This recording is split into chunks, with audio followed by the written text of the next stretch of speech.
दोस्तों, हर इंसान की जिंदगी में एक पल ऐसा भी आता है जब उसके लिए सही और गलत का फैसला करना बेहद मुश्किल हो जाता है।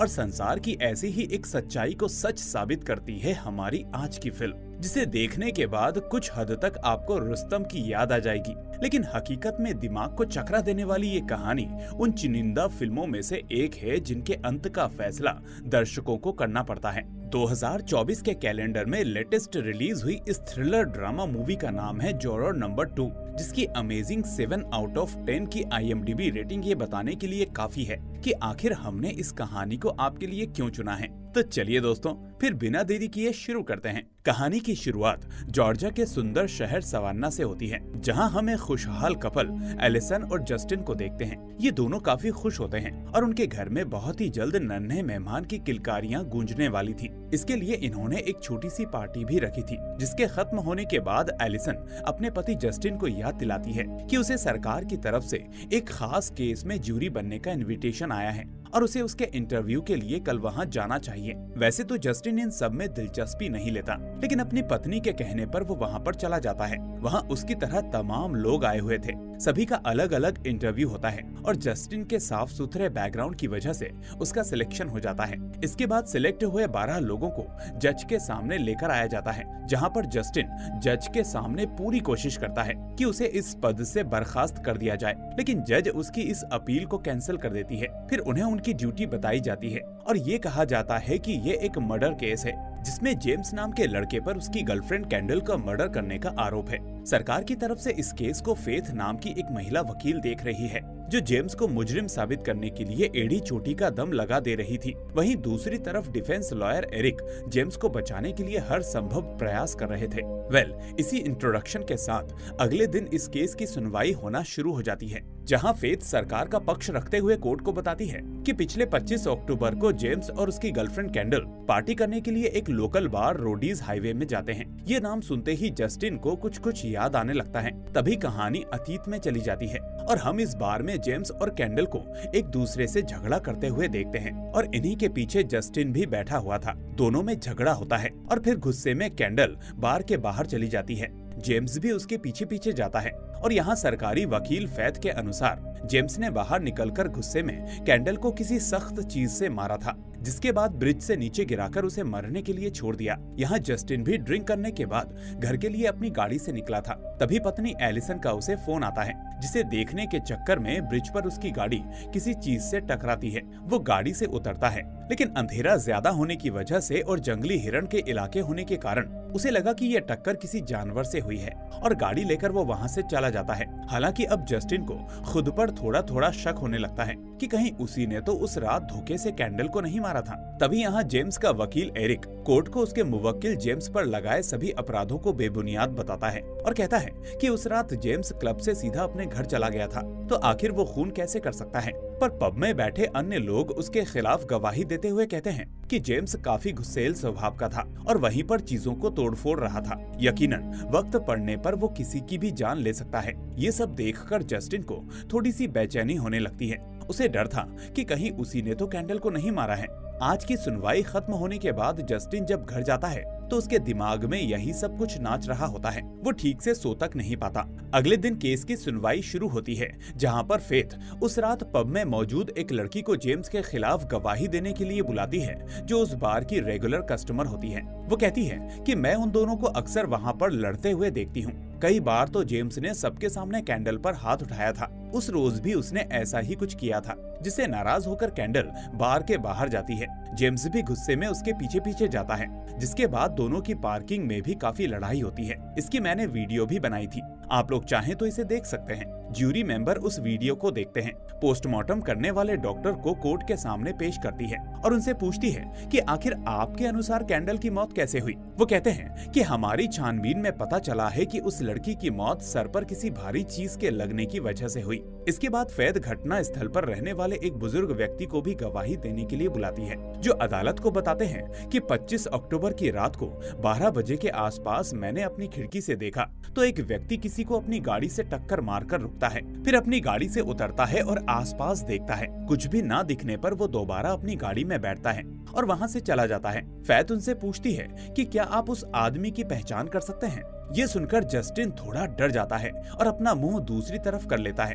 बूढ़ा व्यक्ति चारों ओर एक नजर गड़ाता है और जेम्स की तरफ इशारा करते हुए कहता है कि यही वो व्यक्ति है। जस्टिन इन सब चीजों से परेशान हो जाता है। वो अपनी आंखों के सामने बेकसूर जेम्स को फंसते हुए नहीं देख सकता था, इसीलिए वो फौरन अपनी एक वकील दोस्त से मिलने जाता है और उसे सब कुछ सच सच बता देता है। और तो और ये भी कहता है कि मैं बार में गया तो था, लेकिन उस दिन शराब नहीं पी थी। इस पर लॉयर कहता है कि इसमें बिल्कुल भी फर्क नहीं पड़ता कि तुमने शराब पी थी या नहीं, तुम बार गए थे यही काफी होगा। जिसके बाद तुम अपना जुर्म कबूल करोगे तो कम से कम 30 साल की कैद होगी, क्योंकि तुमने इससे पहले भी शराब के नशे में एक्सीडेंट किया था, जिसके कारण जज तुम्हारे पुराने केस के आधार पर तुम्हें कसूरवार समझेगा। ये सुनकर जस्टिन और भी घबरा जाता है और अपना मुंह बंद रखना ही बेहतर समझता है।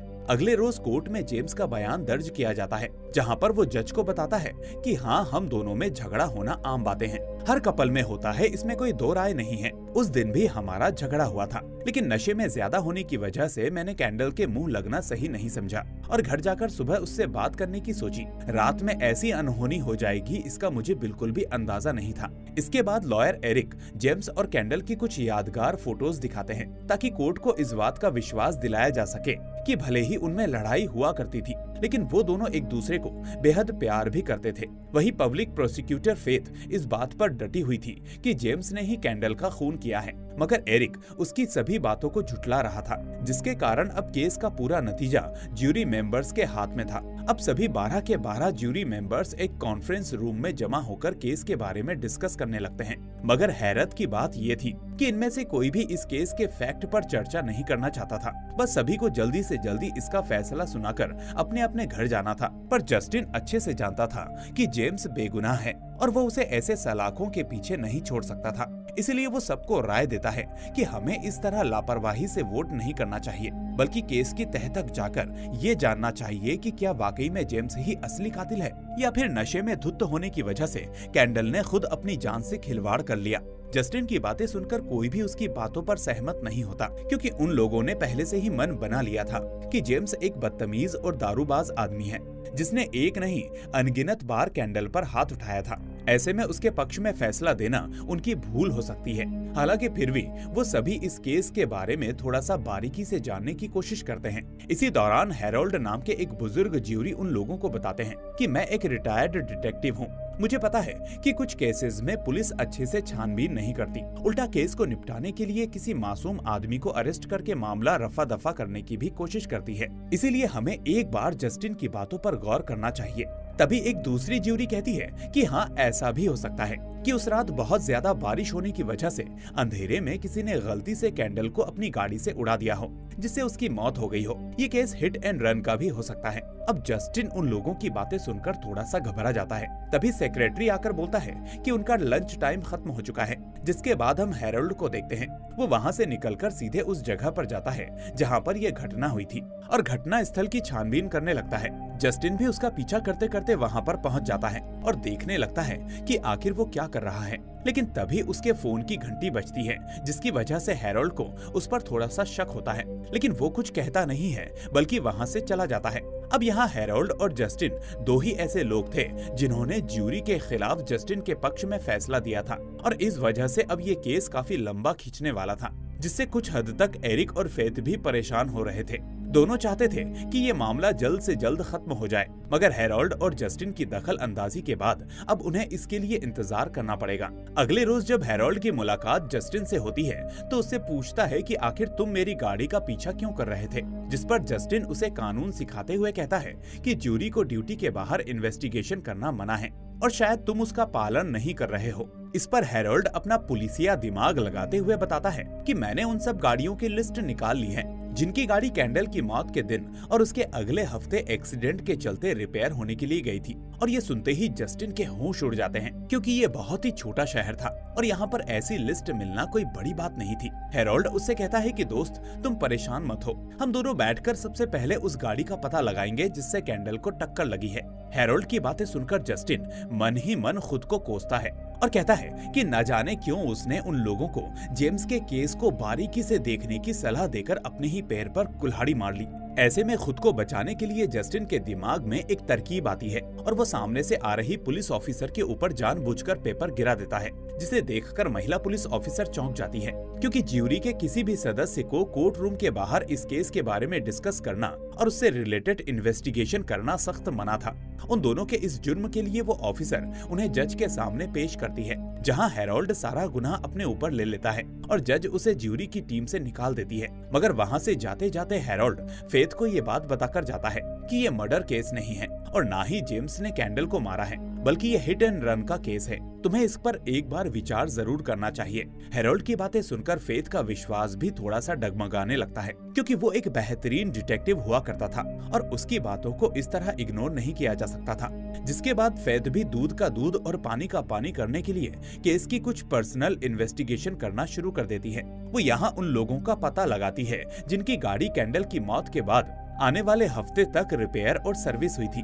फेथ एक एक के घर पर जाकर इस बात की पड़ताल करती है। हालांकि उसे ऐसा कोई शख्स नहीं मिलता जिसका हाथ उस दिन के एक्सीडेंट में हो। इसी दौरान वो उस बूढ़े इंसान के घर जाती है जिसके घर के बगल में ही कैंडल की मौत हुई थी। यहाँ वो एक बहुत ही बड़ी सच्चाई बताते हुए फेथ से कहता है कि मैं ज्यादा दूर की चीजें देख नहीं सकता हूँ। मुझे तो पुलिस वालों ने जेम्स की तस्वीर दिखाते हुए कहा था कि तुम्हें कोर्ट में इसी आदमी की शिनाख्त करनी है और मैंने वही किया। बाकी वहाँ हकीकत में गाड़ी से कौन उतरा ये मुझे बिल्कुल भी नहीं पता और नजर कमजोर होने की वजह से इतनी दूर से मैं उसे देख भी नहीं पाया था। उधर अब ज्यूरी मेंबर्स भी घटना स्थल पर जाने के लिए जज से दरख्वास्त लगाते हैं, जिसकी वो उन्हें परमिशन दे देती है।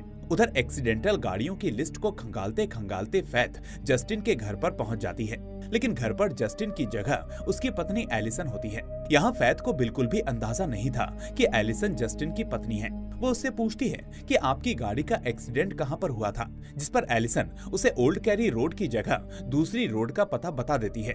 ये सुनकर फेथ को ना जाने क्यों उसकी बातों पर शक होता है, लेकिन वो कुछ भी ना कहकर वहाँ से चली जाती है। शाम को जब जस्टिन घर आता है तो एलिसन उसे बताती है कि यहाँ पर फेथ आई हुई थी और वो गाड़ी के एक्सीडेंट के बारे में पूछताछ कर रही थी। अपनी पत्नी को इतना घबराया देखकर जस्टिन को अब उससे कुछ भी छुपाना सही नहीं लगता और वो सब कुछ सच सच बता देता है कि आखिर उस रात वो भी उसी पब में गया था जिसमें कैंडल और जेम्स थे। उसने शराब भी ऑर्डर की थी, मगर ना जाने क्यों पीने का मन नहीं किया। जिसके बाद घर की तरफ गाड़ी करके वो आने लगा, लेकिन तभी रास्ते में एलिसन का फोन आने की वजह से गलती से गाड़ी उस लड़की से टकरा गई और शायद उसकी मौत हो गई। ये सब जानने के बाद एलिसन काफी डर जाती है। उसे समझ आता है कि आखिर जस्टिन उस दिन पब क्यों गया था। दरअसल ये वो दिन था जब उन दोनों ने अपने जुड़वा बच्चों को खो दिया था और अपने दिल को हल्का करने के लिए वो बार में गया था, पर उसने शराब नहीं पी थी। एलिसन को अब ये डर सता रहा था कि अगर उसके पति को इस जुर्म के लिए जेल हो गई तो वो क्या करेगी, कहाँ जाएगी, उसके सिवा आखिर दुनिया में उसका है ही कौन। शाम को फेथ असली कातिल को पकड़ने के लिए एक बार फिर से जेम्स से मिलने जेल में जाती है और उसे दोबारा वही सवाल करती है कि आखिर उस रात क्या हुआ था। जेम्स अब भी इसी बात पर टिका हुआ था कि उसने कैंडल को नहीं मारा है, वो तो अपने घर पर सो रहा था। अब जज की परमिशन मिलने के बाद ज्यूरी के सभी सदस्य उस पुल पर जाते हैं जहां पर कैंडल की मौत हुई थी, लेकिन लाख कोशिशों के बाद भी उनके हाथ कुछ भी नहीं लगता। ऐसे में वो सभी इसी निष्कर्ष पर निकलते हैं कि होना हो जेम्स ही असली कातिल है, क्योंकि वो पहले से ही एक एब्यूसिव बॉयफ्रेंड था और तो और वो एक बार जेल भी जा चुका है, जिसका साफ साफ मतलब ये था कि जरूरत पड़ने पर वो खून भी कर सकता है। इसलिए सभी ज्यूरी मेंबर्स जेम्स को अपराधी मानकर उसके खिलाफ अपना निर्णय दे देते हैं, जिसके बाद जज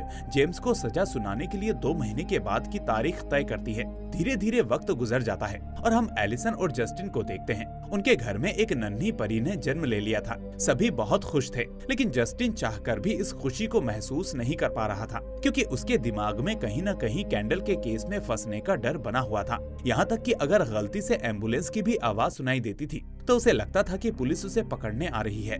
देखते ही देखते केस की सुनवाई का दिन भी आ जाता है और जज सबकी दलीलें सुनने के बाद जेम्स को कैंडल के कत्ल के इल्जाम में उम्र कैद की सजा सुना देती है, जिसे सुनकर पीछे बैठा जस्टिन इमोशनल हो जाता है। इसी दौरान फेथ की नजर उस पर पड़ती है और जब नेट पर वो सर्च करती है तो उसे मालूम पड़ता है कि जस्टिन कोई और नहीं बल्कि एलिसन का पति है, जिससे वो समझ जाती है कि उस रात कैंडल को जस्टिन की गाड़ी से ही टक्कर लगी थी और जेम्स बेकसूर है। हियरिंग खत्म होने के बाद वो बाहर बैठे जस्टिन के पास बैठती है और उससे कहती है कि आज कोर्ट में इंसाफ नहीं हुआ है। जस्टिन बोलता है कि जेम्स एक बुरा इंसान था, उसने हमेशा से कैंडल को परेशान किया था और इसकी सजा उसे मिलनी ही चाहिए।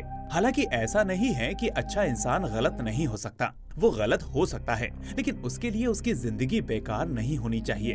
ये कहकर जस्टिन वहाँ से सीधे कैंडल की कब्र पर जाता है और फूल चढ़ाकर अपनी गलती के लिए उससे माफी मांगता है। शाम को जब जस्टिन अपनी पत्नी और बेटी के साथ क्वालिटी टाइम एंजॉय कर रहा होता है, तभी दरवाजे पर एक दस्तक होती है। दरवाजा खुलता है और हम सामने फैद को देखते हैं, जिसे देखकर वो सभी चौंक जाते हैं और कहानी यहीं पर समाप्त हो जाती है। लेकिन जाते जाते अपने पीछे तमाम तरीके के सवाल छोड़ जाती है, जैसे कि क्या कोई बुरा इंसान हमेशा ही गलत हो सकता है, या फिर जस्टिन जैसे एक नेक दिल व्यक्ति की गलती के कारण उसे गुनहगार ठहराना सही होगा।